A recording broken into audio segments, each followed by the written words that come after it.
संगीत देखा और उससे वो मोहित हो गया और इस प्रकार से वो गलत रास्ते पर निकल पड़ा और जितने भी पाप कर्म है सब पाप कर्म अजामिल करने लगा।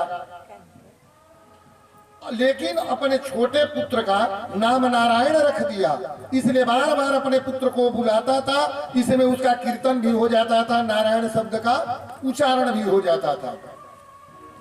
एक दिन जब वो मरने लगा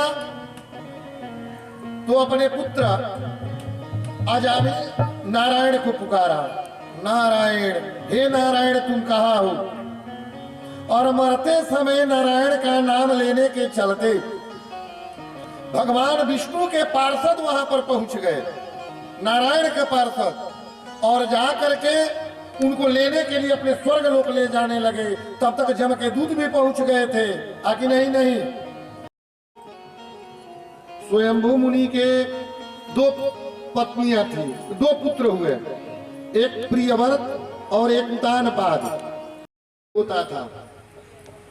जो पहले जैसा नाम था वैसा गुण होता था, लेकिन आज कल इसका विपरीत होता है। नाम किसी का रख दिया गया है गंगा, और पीने के लिए पानी मांगिए तो पानी तक नहीं देगी। और उसी तरह सुरुचि का अर्थ था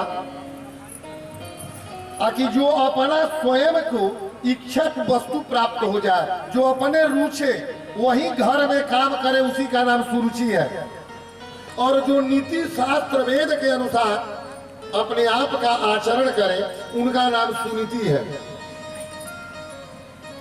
तो सुनीति के ही गर्भ से जो अच्छे आचरण, नीति शास्त्र पुराण इत्यादि के माध्यम से रहती है, उन्हीं के गर्भ से ध्रुव जैसे संतान की उत्पत्ति होती है। यदि माताएं अपने रुचि के अनुसार रहने लगे कि जो हमें अच्छा लगेगा मैं वही करूंगी, तो उनके गर्भ से ध्रुव जैसे पुत्र नहीं आ सकते हैं। इसलिए माताओं को नीति के अनुसार काम करना चाहिए, वो भी राजनीति नहीं, धर्म नीति। शास्त्र कहता है कि अपने सास के साथ कैसे रहो, अपने ससुर के साथ कैसे व्यवहार करो, अपने देवर के साथ, अपने पति के साथ, अपने से बड़ों को छोटों को जो इस प्रकार से व्यवहार करे, उनके गर्भ से ही ध्रुव की उत्पत्ति होगी। उसी का नाम सुनीति है। एक समय राजा उतानपाद बैठे थे और उनके गोद में उत्तम नामक जो उनके दूसरी पत्नी का नाम सुरुचि था, उनके पुत्र। आप लोग माता जी इधर आ जाइए, आप लोग उधर बैठिए तो सामने, इन लोगों को इधर बैठा दीजिए, हाँ उधर बैठा दीजिए, हाँ उधर बैठ जाइए। जो सुरुचि थी उनके पुत्र का नाम उत्तम अपने पिता के गोद में बैठा हुआ है। ये देख करके 5 वर्ष की उम्र है ध्रुव की भी, और जाकर के अपने पिताजी से याचना करते हैं, ध्रुव जी कि हे पिताजी, मैं भी आपके गोद में बैठूंगा। अब जो है अपने एक तरफ पुत्र को देखते हैं ध्रुव जी को, उनके पिता, और एक तरफ अपने एक पुत्र को बैठाए हैं जो ध्रुव के माता के सौत का पुत्र है उत्तम। देखते हैं कि यदि मैं ध्रुव को अपने गोद में बैठा लूंगा तो मेरी जो दूसरी पत्नी है वो खिसिया जाएगी, वो कलही थी। इसे उसे उतानपाद राजा भी डरते थे। उन्होंने अपने कह दिया कि तुमको और वो ध्रुव को खींच करके सुरुचि खदेड़ दी कि तुम्हारा कहाँ हिम्मत है इनके गोद में बैठने का, इसलिए तुम यहाँ से जाओ। ध्रुव अपने माता के पास जाते हैं और ध्रुव जी अपने माता के पास जा करके कहते हैं कि हे माते, आज मेरे मन में इच्छा हुई कि मैं भी अपने पिता की गोद में आज बैठता, लेकिन माता ने इतना मुझे फटकार लगाया। स्टेप मदर जो थी, विमाता जो थी पिताजी के सामने, कि मुझे खदेड़ दी। उनकी माता कहती है हे पुत्र, इसमें पिता का भी दोष नहीं है। पिताजी आपके पिताजी विवश है, यदि आपको बैठाते तो वो कलह कर देती। अरे तुम इस पिता के गोद के चक्कर में क्या पड़े हो? तुम जाओ और परम पिता की गोद प्राप्त करने की कोशिश करो, ताकि तुम्हें परम पिता अपने गोद में बैठा ले। तो भागवत में वो माता कैसे कहती है कि नान्यम ततः पक्षम पलासलोचना दुःखक्षिदं ते मृगयामि कंचन यो मृग्ययते हस्तगृहीत पक्षमा श्रियेतरैरंग विभ्रत्यमाणया। हे पुत्र, तुम जाओ जंगल में और जंगल में जाकर के परमपिता परमेश्वर की प्रार्थना करो, उनसे ऊंचा पद पाओ। वो चल देते हैं। अपनी माता की बात सुन करके ध्रुव जी जंगल की तरफ जाते हैं। साधु संत बैठे, न उनको कोई श्लोक ज्ञान है, न वेद है, न शास्त्र का ज्ञान नहीं है। 5 वर्ष का अबोध बच्चा है। जा करके किसी संत महात्मा से पूछते हैं कि महाराज जी, मैं भगवान को पाना चाहता हूँ। वो कहते हैं क्या? हंसते हैं। कहते हैं अरे बाबू, हम लोग तो जन्म जन्मांतर कल्प कल्पांतर के से तपस्या कर रहे हैं भगवान को प्राप्त करने के लिए। दाढ़ी पक गई, उम्र इतना वर्ष हो गया, आज तक नहीं दिखे। तुम बचपना मत करो और राजमहल के पुत्र हो, जा करके राजमहल में निवास करो। फिर वो नहीं मानते हैं। दूसरे संत के यहाँ जाते हैं। सभी लोग समझते हैं कि ये बचपना कर रहा है, तुम जाओ। फिर नहीं मानते। फिर आगे जाते हैं तो वहां पर 70 लोग बैठे हैं, जो 7 ऋषि लोग हैं, वो सब जाकर के वहीं पर बैठे हैं। उनसे प्रार्थना करते हैं कि हे महात्मन, मैं प्रभु भगवान नारायण को प्राप्त करना चाहता हूं, आपको लोग कोई उपाय बताइए।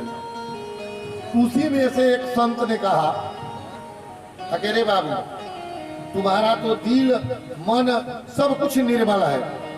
तुम जो हो, जा करके 12 मंत्र का जप करो, क्योंकि भगवान नारायण को प्रसन्न करने के लिए 12 मंत्र की बहुत बड़ी महिमा है। 12 मंत्र क्या है? ओम नमो भगवते वासुदेवाय, यही 12 अक्षर का मंत्र है। इसी मंत्र को ध्रुव जी को सप्तर्षियों ने दे दिया और ध्रुव जी जाकर के जंगल में पहले बैठ करके किए ओम नमो भगवते वासुदेवाय।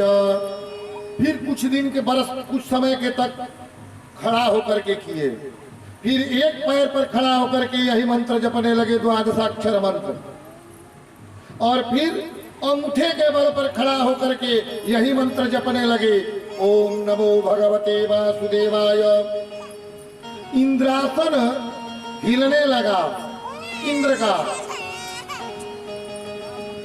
इंद्र घबरा, दौड़ करके भगवान नारायण के पास पहुंचते हैं और पहुंच करके कहते हैं कि हे प्रभु, एक 5 वर्ष का बच्चा पूरी सृष्टि में उथल पुथल मचाने की कोशिश कर रहा है और आपको याद कर रहा है। कहीं आप जा करके मांगे इंद्रासन तो मत दे देना, आप जाइए। भगवान कहते हैं कि ठीक है, मैं जाऊंगा। भगवान जाते हैं, ये आंख बंद करके समाधि अवस्था में वही मंत्र का जप कर रहा है, ओम नमो भगवते वासुदेवाय। उसके रोम रोम से इस मंत्र की ध्वनि आ रही है। ध्रुव जी के भगवान ने उनके सिर पर हाथ फेरा, तो जहां पर भगवान के हाथ पड़ गया, उनके मन में शक्ति उत्पन्न हो गई और भगवान के चरणों को देख करके वो प्रार्थना करते हैं, ध्रुव जी, हे प्रभु, आप मुझे दर्शन दे दिए। भगवान ने कहा कि हे ध्रुव, तुम मांगो, क्या मांगना चाहते हैं? ध्रुव जी कहते हैं कि प्रभु, मैं मांगूंगा नहीं, और मैं न वेद जानता हूं न शास्त्र जानता हूं। तो नारायण ने कहा कि वेद और शास्त्र को पूजा नहीं कहते हैं। पूजा करने की बहुत सी तरीके हैं। मन की शुद्धि रखो, वही पूजा है। तुम्हारा मन बहुत निर्मल है, इसलिए जो मांगो तो हाथ जोड़ करके फिर प्रार्थना करते हैं। भागवत में वेद व्यास जी लिखते हैं कि जोन्तः प्रवेश्य मम वाचमिमां प्रसूक्ताम् संजीवयत्नखिल शक्तिधरः स्वधाम्नाम् अन्यासहस्रचरणश्रवणत्वगादि प्राणनमो भगवते पुरुषाय तुभ्याम्। हे प्रभु, अरे आपको पा करके भी मुझे कुछ मांगना पड़े, ये मैं उचित नहीं समझता हूँ। जो जन्म जन्मांतर कल्प कल्पांतर युग युगांतर तक आपका ध्यान करते रहते हैं, उनको आप दर्शन नहीं देते हैं। और मैंने थोड़ा सा बहुत अल्प मात्रा में आपका मंत्र का जप ध्यान कर दिया और आपने दर्शन दे दिया। अब आपके दर्शन के बाद मुझे कुछ भी चाहना नहीं है। तो कहते नहीं, कुछ भी तो मांगो। ध्रुव जी कहते हैं, हे प्रभु, मुझे आप यदि देना ही चाहते हैं तो जहाँ पर मेरा भाई बैठा है उससे भी ऊंचा स्थान दे दीजिए, और मैं सत्य का हमेशा द्योतक रहूंगा और लोग मेरा शपथ ग्रहण करेंगे अपने संसारिक काम बसाने के लिए। आज भी पंडित जी लोग विवाह शादी कराते हैं आपके घर में, तो माड़ों में जब सप्तपदी का श्लोक पढ़ते हैं तो वर से कहते हैं, कि वर कहता है कि हे प्रिय, मैं तुम्हें अपना पत्नी बनाता हूं, और किसको साक्षी मान करके? कलशस्य मुखे विष्णु, कलश के मुख में विष्णु भगवान है, ध्रुव तारा है, वही ध्रुव जी है। तो पंडित जी कहते हैं कि उत्तर की तरफ आकाश में देख लो। यदि दिन में विवाह होता है तो सूर्य को दिखाया जाता है, और रात्रि में विवाह होता है तो ध्रुव को दिखाया जाता है उत्तर तरफ, कि उनके साक्षी मान करके मैं तुम्हें अपना पत्नी बनाता हूँ। अब जो है ध्रुव ने ऊंचा पद मांग लिया, और भगवान ने कहा कि तुमसे अब ऊंचा कोई रहबे नहीं करेगा। तो जो आप लोग आसमान में ध्रुव तारा देख रहे हैं, वही वो ध्रुव जी है। तो बहुत दिनों तक ध्रुव जी जो है वो राज्य किए, और राज्य करने के बाद अंत में उनके भाई उत्तम को का वध जक्षों ने कर दिया। जक्षों को संहार कर रहे हैं, युद्ध कर रहे हैं। भगवान उनको आकर के शांत करते हैं, और ध्रुव जी के पत्नी के नाम भ्रमी आता है। दो पत्नी, भ्रमी और ईला। तो भ्रमी और ईला से विवाह किया। विवाह की विधि जो 8 प्रकार के विवाह होते हैं। पहला विवाह ब्रह्म विवाह, दैव विवाह, आर्ष विवाह, प्रजापत्य विवाह, आसुर विवाह, गंधर्व विवाह, राक्षस विवाह, पैशाचत्य विवाह। ये 8 प्रकार के विवाह है। आगे इसकी कथा आएगी जब भगवान 6वें दिन, भागवत कथा के 6वें दिन रुक्मिणी का हरण करेंगे। तो वो भी एक विवाह ही था। और हम लोग जो अपने घर में विवाह शादी करते हैं अपने बेटा बेटी का, वो विवाह जो है वो ब्राह्म विवाह है। क्योंकि पंडित जी यज्ञ मंडप में संकल्प कराते हैं कि ब्राह्म विवाह विधिना कन्यादान हम करिष्ये, वही ब्राह्म विवाह है जो सबको साक्षी मान करके। और ब्राह्म विवाह कैसे पहचाना जाएगा कि ये ब्राह्म विवाह है? ब्राह्म विवाह में लड़के के माता और लड़के के पिता और लड़की के पिता दोनों जब विवाह ठीक करे, उसी को ब्राह्म विवाह कहते हैं। लड़के के पिता और लड़की के पिता जब आपस में सामंजस्य बैठा करके जिस विवाह को संपादित कराए, उसी को ब्राह्म विवाह कहते हैं। और जो अपने आप स्वयं में जो वर्ण विवाह कर लिया जाए उसको गंधर्व विवाह कहिए, प्रजापत्य कहिए, राक्षस विवाह कहिए, पैशाचत्य विवाह कहिए। ये ब्राह्म विवाह पिता लड़की के पिता और लड़के के पिता मिलकर के ठीक करते हैं। लड़का लड़की विवाह जो करते हैं वो ब्राह्म विवाह नहीं है, वो गंधर्व विवाह है। लेकिन 8 विवाह के अंतर्गत वो भी आता है।